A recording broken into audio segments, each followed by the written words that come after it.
তোমার এত বড় সাহস উসামা, তুমি আল্লাহর হাত, আল্লাহর দেয়া বিধান এটার ব্যাপারে সুপারিশ করতে এসেছো। তোমরা কি জানো তোমাদের আগে যত কওম, যত গোত্র, যত জনপদ ধ্বংস হয়েছে তার কারণ ছিল তাদের মধ্যে গরিবরা অন্যায় করলে তারা বিচার করত, আর ধনীরা অন্যায় করলে তারা মাফ করে দিত। খবরদার! মক্কার একটা ভেরি প্রেস্টিজিয়াস এন্ড ডিগনিফাইড ফ্যামিলির নারী চুরিতে ধরা পড়লো। চুরির বিধান হলো হাত কেটে দাও। সাহাবারা চিন্তায় পড়ে গেলেন।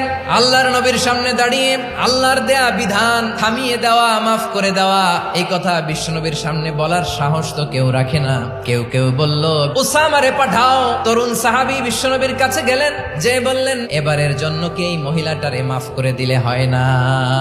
বিশ্বনবী বলেন, জেনে রেখো উসামা, আমার কলিজার টুকরা নয়নের পুটুলি ফাতেমাও যদি চুরির দায়ে ধরা পড়তো, আমি বিশ্বনবী ধরে ফাতেমার ডান হাতটা কেটে দিতে এক বিলম্ব দেরি করতাম না। এই ছিল বিষ্ণু ইসা ইসলামের আদালতের নমুনা।